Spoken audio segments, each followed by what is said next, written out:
Good morning and welcome to today's second session masterclass hosted by TypeDev as an exclusive IoDSA member benefit. It is 9 o'clock, so let's get moving. Just a reminder to mute yourselves, please. We can sometimes hear the noise around you, but obviously if you're participating in the discussion, please unmute yourself. Okay, today's masterclass topic is about AI and the boardroom, what directors need to know. Again, hosted by Dr. Bruce Leo. Dr. Bruce, welcome again. I'm just quickly going to do a bio for Dr. Bruce. He is a professional in both business and software development.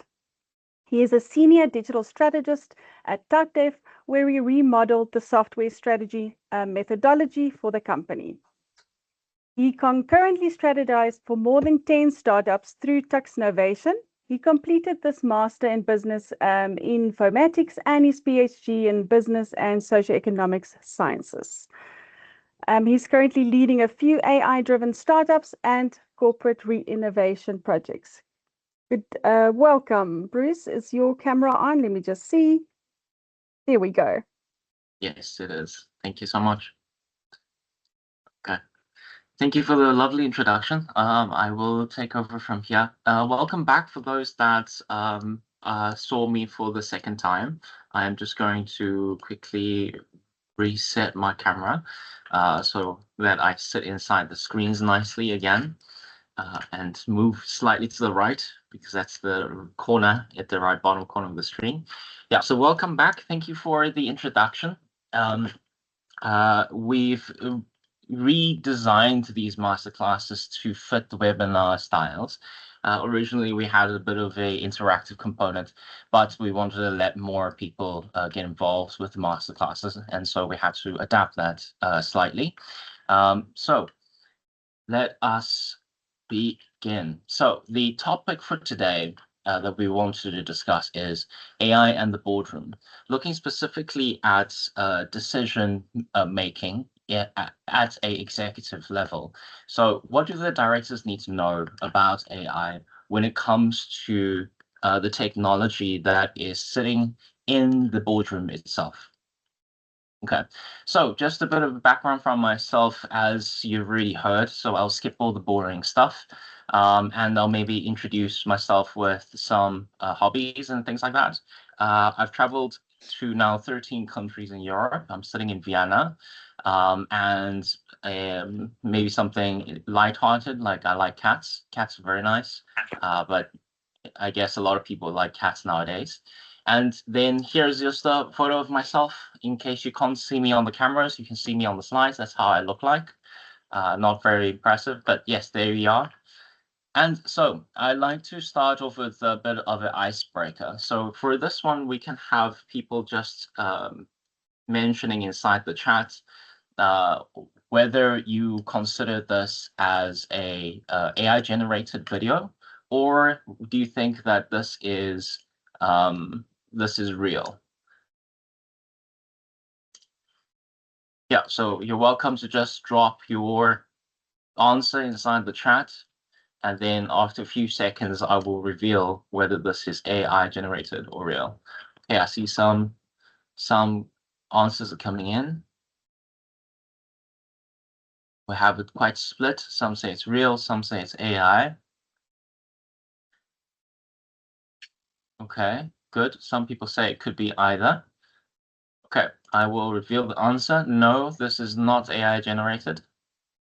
So I also take this directly from a website that you can play this game with friends and family. And then I edit onto my slides. Now the next one, this one, do you think this is AI generated or is this real?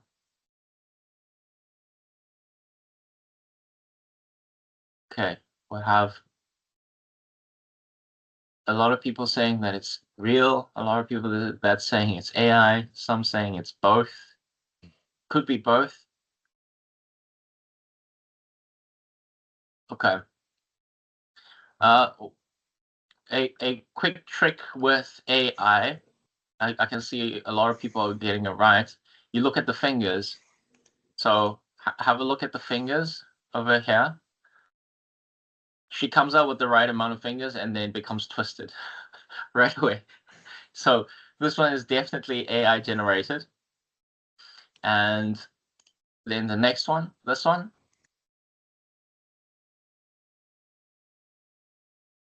Yeah, so we also had some people in the comment that said funny fingers.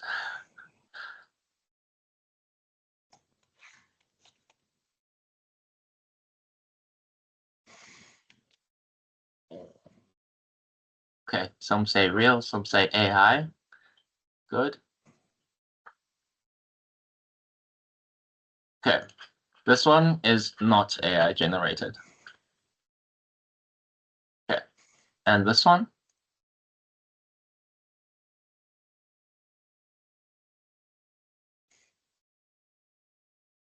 This is a video of the sun shining onto the flowers and the flowers opening. So would this be real or AI? Okay, I see mixed responses again. A lot that's saying it's real, a lot that's saying it's AI. Okay, this one is indeed real.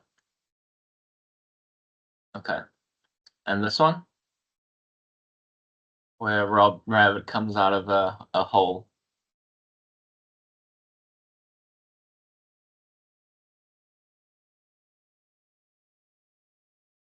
It looks like you guys are quite good at this.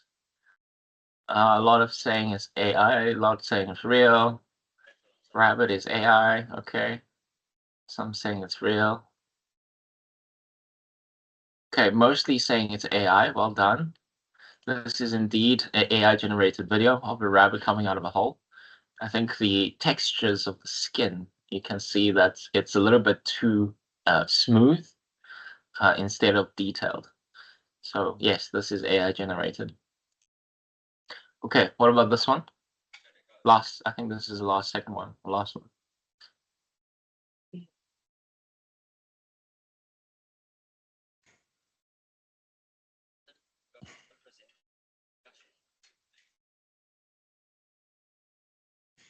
Okay, we have people that's saying it's real.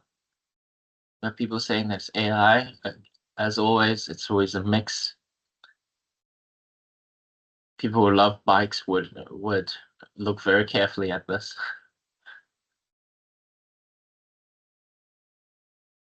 Yeah, okay. Somebody's pointed it out. If you look at the shadow of the bike, you would see that for some reason the wheels are at the top of the bike when the light is shining down on the person, and so therefore this one is AI. You see the wheels are here instead of here, so the logic doesn't translate onto the person. So yes, this one is AI generated, and this is the last one.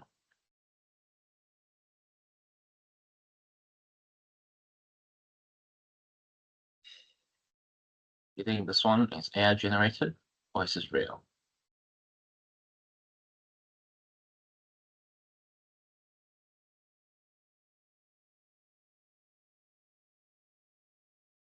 Okay.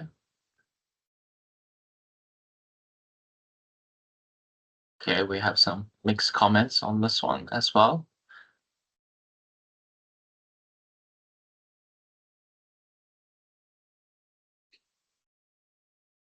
Okay, this one is AI generated. No, this one's real. Sorry, this one is real. No, it can't be.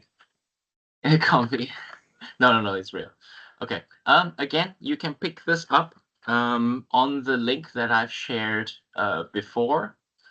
In one of the first slides, you can go ahead and play some of these as well. You can take it with to games and passes and things like that if you want, just to break some ice with people. Okay, cool. Now, let's jump into the topic for today. So I would like to start off with some history. And the case that I've picked is a very, very famous case that the majority of us kind of already know. And this is Blockbuster versus Netflix. So it's always good to learn from the choices that was made historically to understand what happened in history, so that we don't repeat the same kind of mistakes and understand where we can make a better choice. So in 1985, Blockbuster was founded by John Antioco. Now, for those that do not know what Blockbuster is, which I doubt, it's very famous. Before we could open up the computer, go on the internet, and watch movies straight from the internet, we had to go into a store and rent a DVD. Of course, South Africa had its own type of DVD renting shop, but in America and other places in the world, Blockbuster was a very, very popular option. Um, Now, Blockbuster was a very big company, and uh, and it was, yeah, very big. So what you would do is you borrow movies, just like you borrow a book. You go to the store, pick out a DVD or a cassette tape, VCR tape, depending on how old you are, and then you would watch it at home, and then after a few days you would return it, and if you're late, you would pay a penalty fee, and so on. And in 1997, during the dot-com boom, Netflix was born by Mark Randolph and Reed Hastings. And they thought of the idea, why don't we provide the movies available online so that people don't need to walk into a shop and download. No. The original idea was that they would ship the DVDs to the individuals' homes. That was the original idea. And then in 2000, there was a very big difference between the valuations of the two companies. The first one was, as you can see, Blockbuster was a very large amount, and they were earning a lot of money every year, whereas Netflix was making a loss every year. And so they had this negotiation meeting that happened in 2000, where Netflix tried to exit and sell the company to Blockbuster, and then Blockbuster rejected their offer at 50 million. But then over the years, from 2004 up to 2007, we had a shift in the market, and Netflix followed on because they had to in order to survive. And they ended up creating the streaming platform that we know of today. But of course, Blockbuster was very late to the game and to the change because everything worked so well. They had a very big company and everything was running very smoothly. So why change, right? And so in 2010, Blockbuster filed for bankruptcy, whereas now Netflix became the new big monopoly giant in the game with 8 to 10 billion valuation at that time. So we can see that the choices that are made during this period ended up shifting the company itself. Okay. Now I want to give you a different one, another case that is a little bit more recent. It's a company called Replit. For those that might already know Replit, it is a coding platform where you can add in a prompt and it would build the whole program for you, and then you can have a few clicks and deploy it onto the cloud and so on without too much struggle. So originally, they didn't have the AI component in the front. They only had the back portion where they wanted to create a programming interface inside the browser and allow you to deploy it onto the cloud as quickly and as easy as possible. That was the original concept that they had when Amjad originally founded the company. And they also tried to apply to Y Combinator a few times, and they got rejected all 3 times that they have applied. But over the years, as he's worked on this project, and as his passion for it never died, he then converted this product and included it with AI on top of it so that people can just prompt and create a product right away, and the deployment happens very smoothly in the background. They now are, if I'm not mistaken, the top 3rd AI company in the world. So that they're one of the highest valuated companies in the AI space itself. So we can see that the choice of including AI became one of its strategic benefits for it to take it to the next level. And after they've started charting as an AI company, Y Combinator actually sent them a invitation to join the incubation hub. And that's when Amjad actually replied with email to reject Y Combinator, which is a very interesting story to follow. Okay, so over here, what we are saying is it's not really a decision on AI, but it's about the intelligence behind decision making. How do we make intelligent decisions when it comes to AI? And can AI actually help us make these intelligent decisions? Okay, so we see that there is a great importance on decision making, which is stating the obvious at this point, because everybody in this call puts a lot of emphasis on decision making, and this is primary focus of our job. So that is a given fact. We all know that. But when we start adding AI into the picture, accountability starts changing. And do we have the tools to help us make these decisions better or worse? Okay, so in order for us to understand this a little bit, we have to break down the components of executive decision making, starting from objective subjective clarity, whether we take the choices from an objective perspective, and whether we can provide enough context surrounding the choices that we need to make. So do we have all the information that is required in the right scenario, under the right political context, under the right social context, etc.?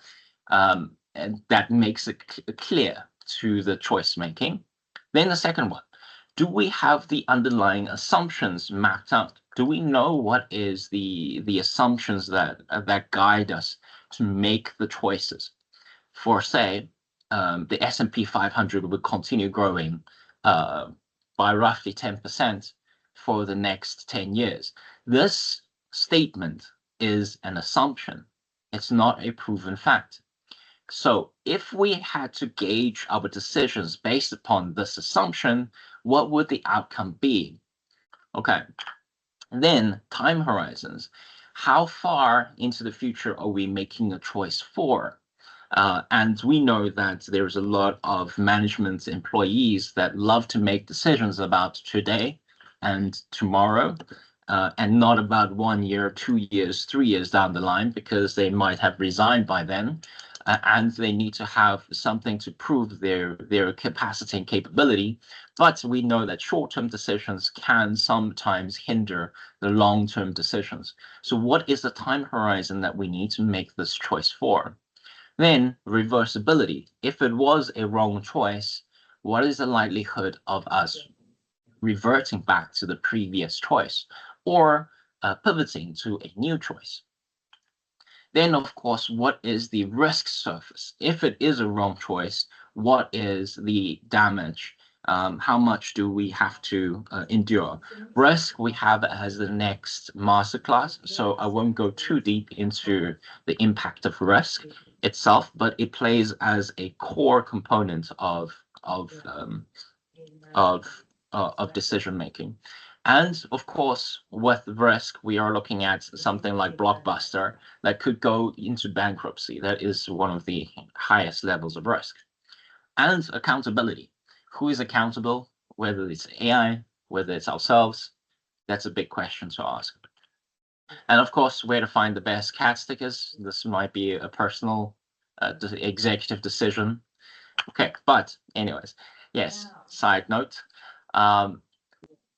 Does AI distort any of these characteristics? And it's very important to understand whether AI can actually give us a good understanding of timeline, because it fabricates all of these answers based upon the training data set that it has in relative to the world. So if other executives take 5 years, the likelihood of it giving you the same amount of years for your scenario is also 5 years. But that number is not always realistic to yourself in your context. And if any of you has ever tried to ask ChatGPT, reply to me after 1 minute, it doesn't know what that is, or take 5 seconds to think about something and then reply to me, it doesn't know what that is. It would take as long as it needs, and then you would reply whenever it feels right. So it has no fundamental understanding of time. And then accountability. AI can suggest you anything in the world because it's not accountable for any of the choices that it recommends you. So these are the things that we need to start unpacking and understanding about AI itself. Okay. So with making decisions, there is a big branch of the industry that's starting to quite grow, expand, which is decision intelligence. So let's have a look at the history very, very briefly. This is not a history class. Very briefly, the expansion of decision intelligence over the years. Back in 1950 and 1970, we had to go through quite some rigorous analysis, deeper research, and then use some decision logic to break things down and fully understand what is going on before making a justified choice. And because this was so slow, a lot of the times executive decisions were based upon the gut feelings of the directors, and then they would make a choice based upon that. If they think it's right, they would do it. And that's how Motorola actually went out of business, because they thought it was the right choice to just keep on making products that they liked instead of what the industry liked. And that's what happened. Okay. Then in 1980 to 1990, our first set of dashboards started to come out, which is very basic. But we have these different support systems that came out. Where can I find the numbers? How can I do the reporting better and things like that? Then in the 2000s, we start having business intelligence and data warehousing come into the picture, where we can now identify the patterns throughout history and actually understand where to optimize the placement of things inside a grocery store, for example. I think one of the most famous cases is putting the nappies next to the beer inside a grocery store, because it's always the fathers that went into the grocery stores to pick up the nappies. And if the beer was right next to it, then the likelihood of them buying beer was also very high. So this was activated or now available intelligence because of business intelligence and data warehousing. Then in 2010s, we started having predictive analytics and machine learning. Now we're starting to understand, we're done with the history. Now we are looking into the future and understanding the decision-making patterns of people and their behaviors. What is the most likely next product that you would need, so that I can start advertising this particular product to you? Okay, then now what we're seeing is decision intelligence embedded with AI systems. And this can actually run some of the decisions inside our organization itself. So is it possible to hands off and let AI make the decisions for us, evaluate all of the machine learning outcomes and the business intelligence outcomes, and then make a executive decision on our behalf? Okay. So what we're seeing is a slowly migration of support decisions into shaping decisions, into executive decisions, executing decisions. And this is where the fundamental scary part comes in, is can we just hands off and let AI make the decisions for us? And that is kind of where we are moving towards. Okay, so we have just a few. There's a lot out there that I want to show you in terms of AI tools that have been created for decision intelligence. For example, pyramid analytics, where it can predict scenarios and it can do analysis for you regarding those. Or it can do performance evaluation across different departments inside your organization. Or board and internationals, where it can integrate the scenarios with planning and then tie that to a financial consequence as if it's your own FPA AP partner. So with all of these, we can see that the decision-making process is becoming more and more easy. Okay, a lot more of these analysis and thinking is done for us, and there's a lot more tools out there. This isn't a class about tools, it's a class about decision making. So I will cut it short, but you're welcome to go and investigate your own product out there, and you'd see that there is a lot of decision intelligence AI tools that are available to replace our thinking stress. Now, the next question is, what is the quality of these choices that the AI is making? We know that we can make choices quickly, and we know that we can do the analysis quickly. So the abundance of content available for us to evaluate is high, but how good is the quality? Now, when people start digging into it, the knee-jerk reaction is, wow, this is really good. It sounds so right. But the more you start investigating the contents, the more we realize that, hey, something doesn't seem to be right. And so I would like to show you a video. I hope my sound is on. Let me just double check that my sound is indeed on, so that you can all hear. Okay. It doesn't look like it's allowing me to switch on my sound, most probably because I am using a different microphone. I'm going to try that now. Okay.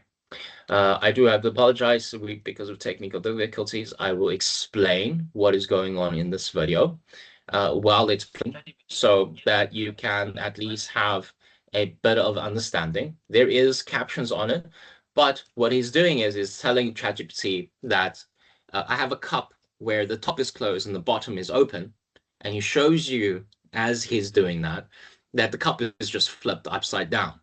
So he says, I can't drink out of this. The top is closed. What do I do with it? And ChatGPT tells him, oh, it looks like a gimmick. You cannot use this type of product. It's for fun, And then he takes a video and opens the camera for ChatGPT, and ChatGPT still is stuck to the narrative that this is a gimmick.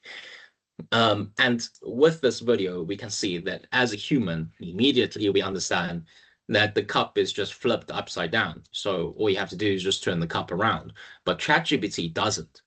ChatGPT is stuck on the idea that the top is closed and the bottom is open. So all of the water will just come out, even if you can get water into it. And the moment we turn the cup around and then we show ChatGPT again, it suddenly becomes very surprised that this cup is now usable. So with such simple logic, we can understand that AI is just not there. AI is not there yet with the decision logics that is available. But of course, as they always say, with time, these type of issues will be overcome, especially with the rise of causal AI coming, where proper logic and reasoning can be done later, integrated into the choice decision-making process and the reasoning of AI. Okay. But in the meantime, there is still fundamental limitations to AI. First, the contextual world that we live in. It does not have enough detail about the scenarios that we are running, the world that we are running. So it doesn't know the operations, doesn't know the cultural aspects that you have. It doesn't know the actual sales engagement that you have with the clients, how many beers that do you have to have before you can close a deal, and so on. And all of these contextual nuances that build and have an influence on the success of your organization. Then second one, the causal reasoning, which at some point we know that it would be covered, but at this moment in time, it doesn't. It only knows how to predict the next most likely word to use. It doesn't actually look at causal reasoning. Then realistic accountability. and the fact that it can hallucinate sometimes and tell you, no, it's simple. You just open a bank account, then withdraw the $1 million that you have in your bank account as if that $1 million was already there. So it can hallucinate some things for you along the line, which requires us to now evaluate whether the content that was provided is hallucinated or not. Okay. So fundamentally, if we don't test the quality of the decision behind the strategy, the AI content that comes out, then we're just steering the company on unverified machine judgment. Doesn't deter us from testing the new products and the new decision intelligence products, because that's how it gets us forward faster. Okay. But how do we judge the quality of AI once we do have a result from it? So I put together a framework to test and to evaluate the quality of AI, starting with the contextual understanding. How well did it understand the context? So this is a qualitative framework and not a quantitative framework. So this is a framework that you can put down for yourself to evaluate whether the AI result is good. And if you have a big board, you can then get everybody to do this activity, very quick activity, to round off the table and see whether the choice was a good choice, in fact, or was there something missing. So the first one is the contextual understanding. Did it understand the current situation that you are under, the company is under? Second, was the reasoning, the logical sequence of content that it has provided transparent? And can you follow that properly? Okay. Then third, is it actionable? So is it realistic? Is it actionable? Did it hallucinate things that came out of nowhere? Okay, all you have to do is then maybe talk to Elon Musk, and then you can change your company around. That is not actionable. Because unless you are best friends with Elon Musk or have a direct communication with Elon Musk, that is not going to be the option on your table at the moment in time. Okay. Then we look at the opacity risks, which is fundamentally baked into the AI algorithms that we have at the moment. Not talking about the causal AI that's rising at the moment. It's more about the LLM. Because our AI models are trained on data, and this data had to come from somewhere, there is fundamental biases that comes from the data itself. For example, if you ask ChatGPT to create you a picture of a CEO, a large amount of times it will come up with a male, old male, white guy. Not trying to be racist or anything, but that's the training data set that we have. Another simple example, maybe just to move away from biases, is a glass of wine. If you ask ChatGPT to generate a glass of wine, this was a few years ago now, I don't know if they fixed it, a full glass of wine, it does not know how to generate a full glass of wine because all of the pictures on the internet are half glass of wine. So it can make the glass fatter, bigger, but it cannot make the water fill up to the top. And this is because of the training data set that we have. And another opacity risk is the limitations of the model itself. How it would, the longer conversation you have with it, the more it would forget about what you spoke to it about. So it has some sort of model drift. So these are all things that we need to take into consideration, that there is a risk where the AI model itself provides. Then externality risk, this is where the impact comes. How big of impact does this have if the choice, the decision that this AI provided me does not work out well? Do I lose a department? Do I lose a couple of thousand rands? Do I go bankrupt? What is the impact if this choice is wrong? And then we add 10 to the end because the lowest possible value that you can get from this is -10. So to make it mathematically correct, you add 10 And the highest that you can get from this model is 125. And therefore, the bottom part, we also plus 10, so that we can get a percentage value to report on how well we judge the quality of a AI result.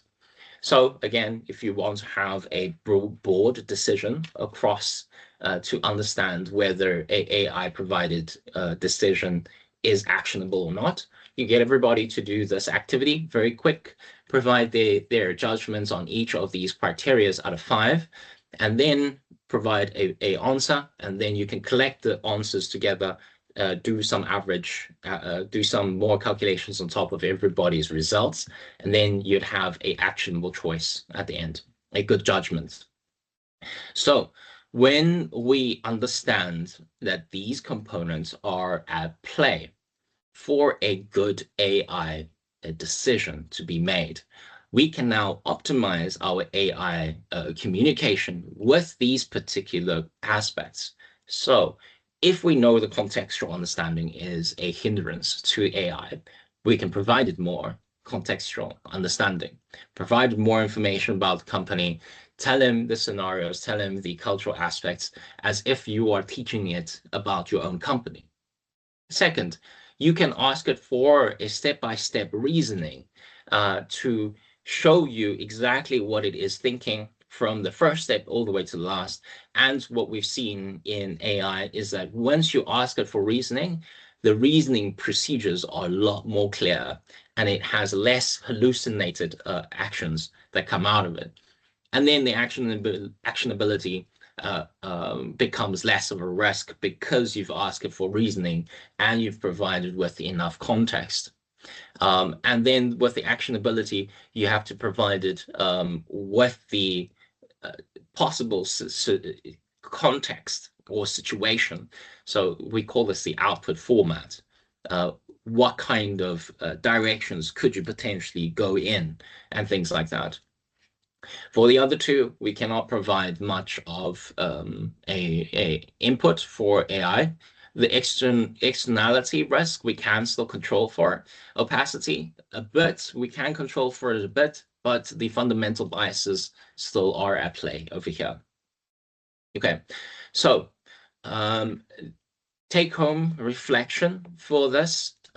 Originally, I would like us to have a bit of a break room and discussions and then come back with some good solutions so that we can distribute this. But we will keep that for the future classes where it's a little bit more engaging. So this class is more for just a webinar, everybody. But what decisions can you use AI for? This is one of the things that we can start looking at from the director's perspective. Which choices can we offload to AI, and which choices can we not yet? So which ones has a bigger risk, which one has less of a risk, and so on. And which AI produced choices or decisions have a large impact on our company, and that would influence the choices that we can offload to AI and which ones we can't. And last of all, how would you evaluate executive choices with the framework? So just taking the framework back and evaluating some of the AI choices that you have received or gotten from AI tools in the past itself. Okay, that is all from myself. I do see some people coming into the presentation now, which is unfortunate. Do I hand it back to you, Cindy, for questions? Okay, I will open it up to the floor for any questions. Do we have any questions about the content today? Yes. Richard. I was just wondering in your formula, whether each of those elements being always consistently given an equal weighting of 1 to 5 is always going to be the best. Shouldn't, for example, actionability, if it's really low, should it not be given a different weighting in some instances? Yes. And Very linked to good that, point. I'll just carry on linked to it. The other question is, you multiply CRA, which gives them a multiplying weight. Doesn't that then overemphasize those three elements over the opacity and the externality risks, which are just added together? So I was just wondering. Okay. Yes. So this is a fundamental framework just to provide some context to understanding what components go into the choice making. But yes, please take it adapted how you see fit. I was consider weighting, but weighting can be different per company. And the multiplication and the addition can also then depend per company itself. So yes, thank you for raising that. That is exactly what I missed in the discussion, is that this formula it shouldn't be a fixed formula. This should be more catered towards your situation itself and the development of AI moving forward. So if reasoning becomes a lot more clear and easy to follow in the future, then perhaps that has a lower weight compared to the contextual and accountability. If you have a system that is well integrated with the operational databases that you have already, then the contextual understanding weighting goes down, because then the likelihood of that not understanding the context is a lot lower, and so on. So yes, please adapt the formula to the scenarios that you need, so the situations that you need. Hope that answers the question. The next one, and polling. I do apologize. You have to help me with your name. Good morning, everyone. I was just wondering what would actually help is if we took a particular decision and actually went through this formula to actually see how it would look like. I mean, we don't have to discuss it. So whatever a board decision would be about a particular item, and then just, okay, this is how you would actually apply it in the real world. Just maybe for the next session, if we could maybe get some use cases where we actually plug the formulas into it and see what it means, depending on the decisions we make. Then the second one that I wanted to just ask, where are the people in all of this? Because I mean, the lever of some of the success of any AI decision is the change management, or where the people that I need to bring it live, where they are. So how do we then incorporate that into this type of AI framework? Okay. Thank you very much. Yes, I do also think a practical session to take us through. We originally planned for that with breakout rooms to try and work on these. But because of the change in format, we do have to limit it a bit. With regards to the second one, the people components, I think if we wanted to include them, which is very important, would be in the contextual understanding first, where what has been happening in the past, and the actionability. So how do we carry out the choices that the AI has provided? Now, not all choices require change management, but largely the choices require change management. So for the actionability, we could potentially break that out into a smaller formula, just to bring everything back into actionability at the end. Just a quick feedback on one of the comments in the chat. We will send out the slides through IoDSA afterwards. So if you want the slides at the end, you can have it. Hope that answers your question. Johan? Thank you for the opportunity. I just want to ask, you mentioned the AI response is based on the training data set. Yes. So how far are we from AI actually coming up with original ideas, things that might be outside of that training data set, but he might, or the AI might use that to come up with ideas in an iterative type of process? Is anything like that out there, or is original thinking limited to people at the moment? So, okay, this is a very good question.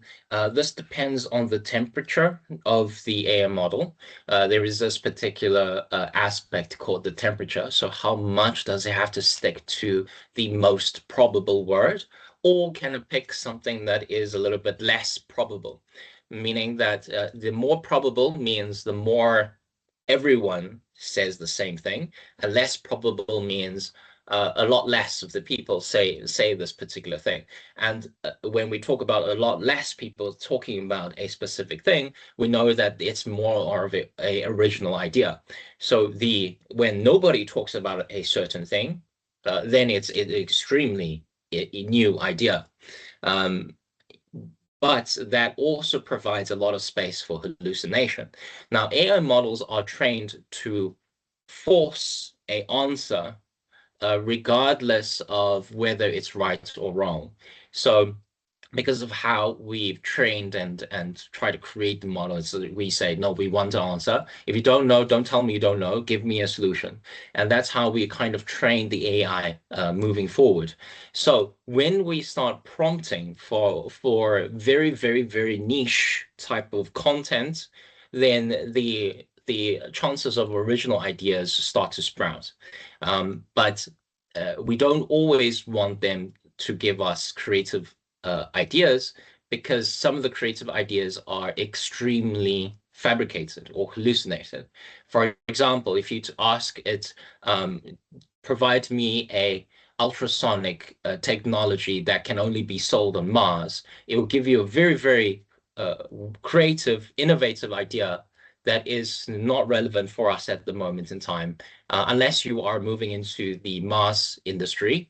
I'm not sure anyone on the call is, but that gives you that idea that yes, AI models can be creative. It can be so creative that it hallucinates all the time. And we've been battling with this in the AI space to reduce the creativity so that the hallucination also reduces. So yes, creativity has been with the AI since hallucination began, if that makes sense. But it does not know how to control that. We have two more hands, Richard and Vey. Who came first? I guess, yeah, Richard, go ahead. Sorry, just another question. I was just going to say, one of the things there, your reasoning transparency, shouldn't there be built into that a sort of a test of the logic in there? Because it's one thing to see the reasoning, but there's no point in seeing it if you don't actually do some testing of it and to see that there is a logical flow, to give a sort of a qualitative element to it. And I was just going to also point out on the contextual understanding, an element that I find is, I operate in the legal world, and I can, through a discussion and through my prompts, get the AI to back either sides to a particular legal argument. So it's how you prompt it that can direct it. It seems to give undue sort of bias slightly in favor of the prompter's view.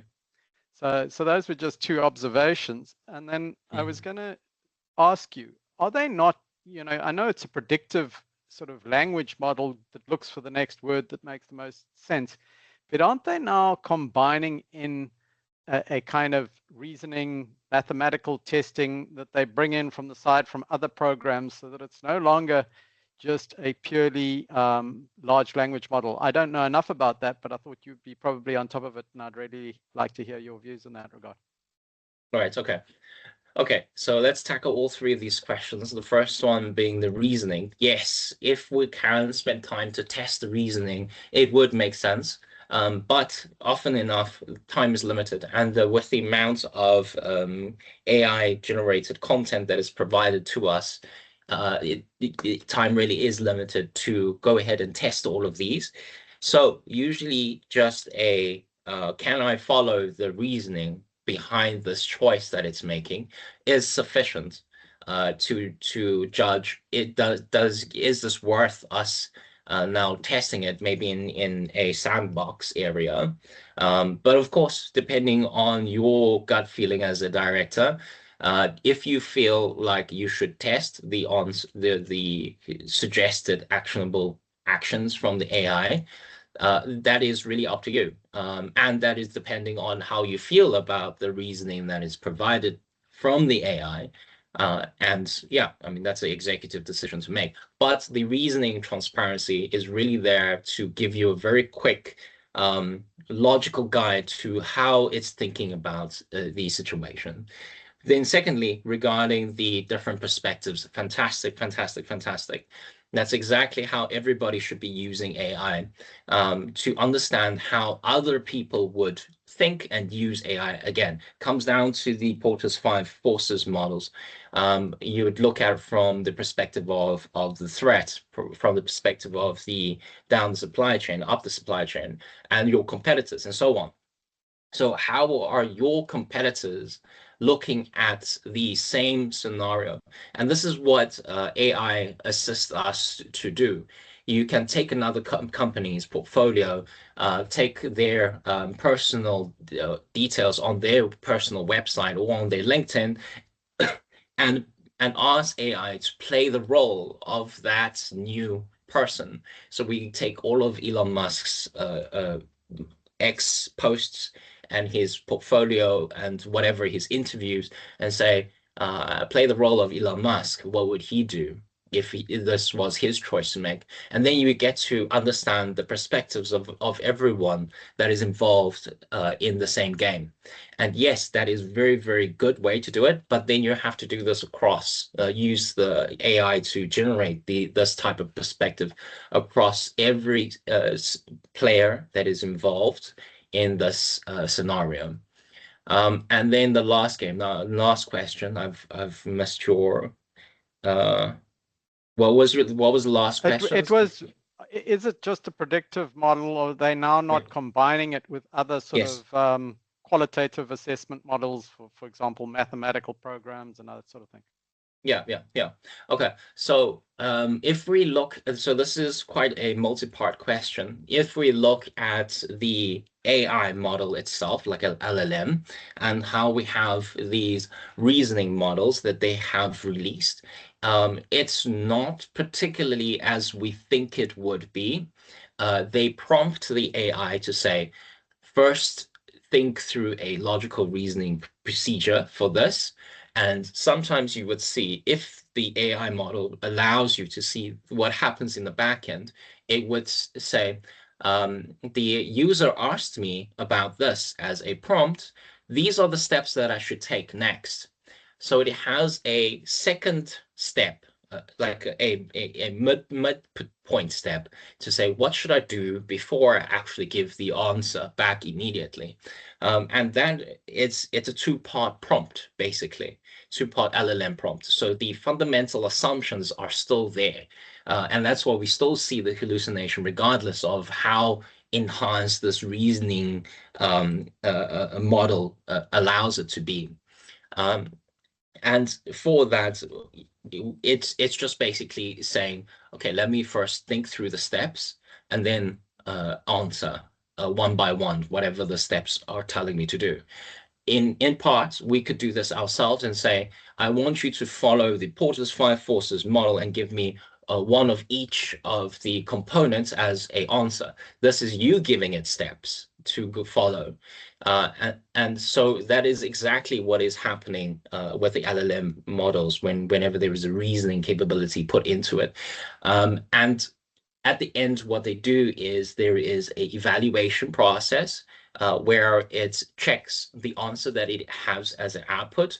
Does that align with the initial prompt that the user provided?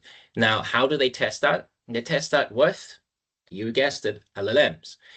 Because how else do you test the context of the output versus the context of the input? It has to be with LLMs.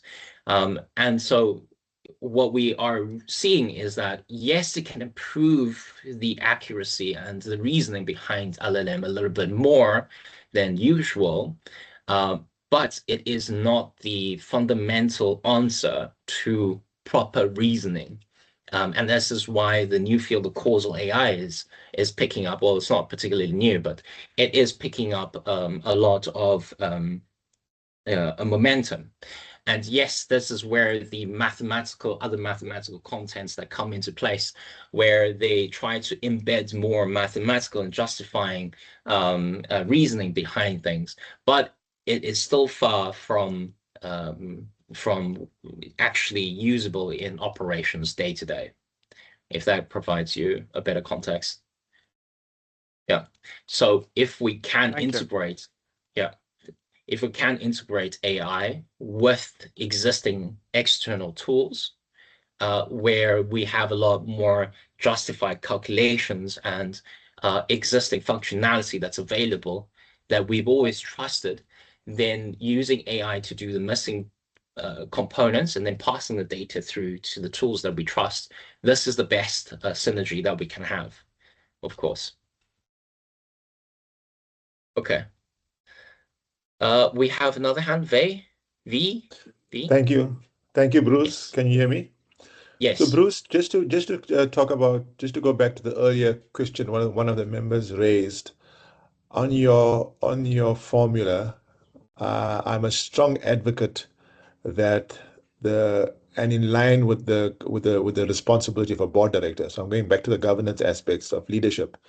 Mhm. The contextual understanding is critical because, Yes. and if you look at the learnings of the business judgment rule, the director is responsible and accountable ultimately.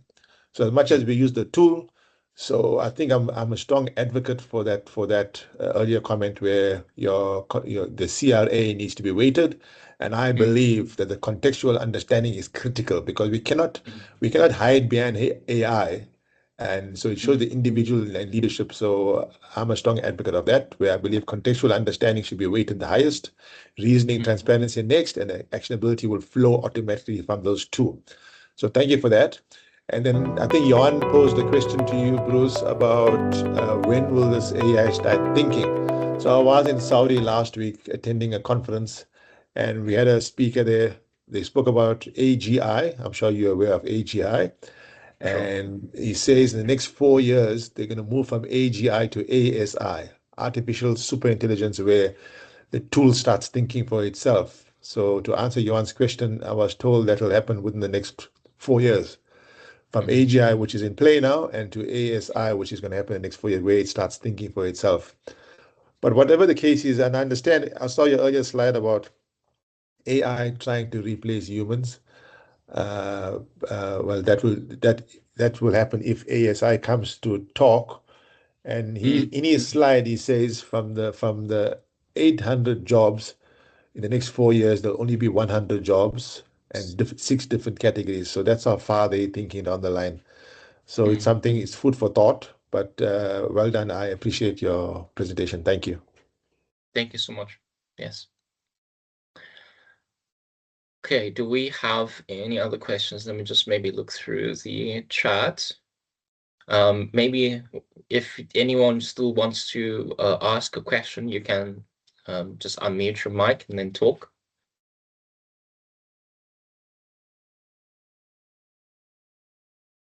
I've got one last question. Yes.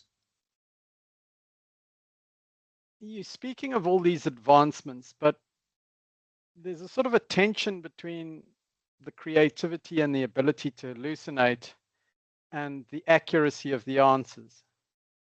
Okay. And so just to give it in the field of law, we get a lot of false judgments being hallucinated, and that obviously must play out in academic research. And it's not only that they create false judgments, it actually incorrectly says what existing judgments are. Yes. So my question is, they're burning a hell of a lot of money and they're using a tool that obviously is designed to do a bit of creativity by deviating from what it's looking at. Yes. Is the tool they created capable of becoming accurate in the sense that it won't falsely summarize or hallucinate what the source material is saying originally? And I don't know whether that was done deliberately to avoid copyright or whatever, but I'm really wondering whether the tool itself is capable of evolving into something that can make sure that it's actually not lying, because it's really difficult to have a useful tool, even if it's 90% of the time accurate. You've got to go and find the 10% of the inaccuracies can take a hell of a long time. And I'm just wondering whether this tool is capable or whether they have to come up with a different kind of thing, because this seems to be, it's great for generating fun pictures and being creative writing. But when you need to get, if you're trying to do a PhD on something, you need to make sure that the source material is being accurately understood and conveyed. And yeah, just interested in any comments in that regard. Yeah.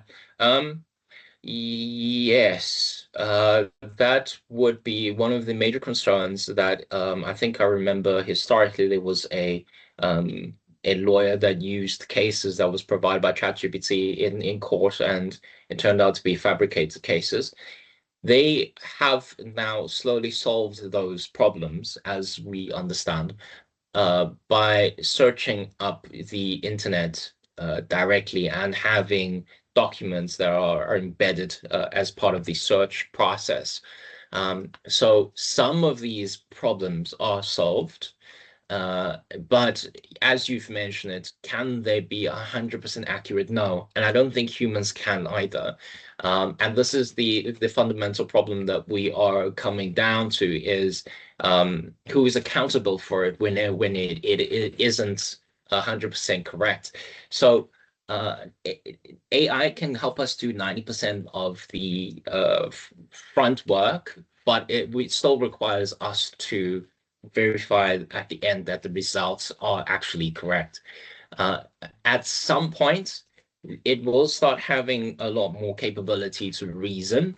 And honestly, academics are also slowly starting to use AI as part of their dissertation process to find papers.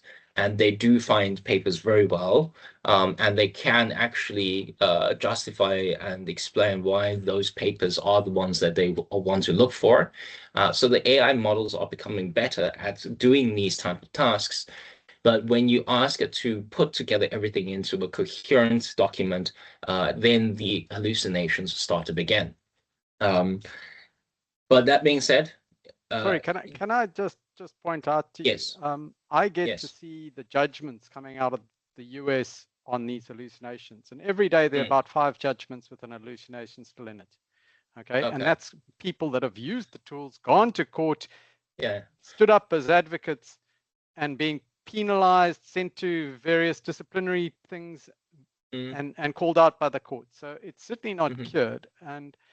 And recently I did research on a particular topic. It's great for finding things you might, as a great search tool, but you've got to really verify, because literally 50% of the judgments were either false or falsely represented.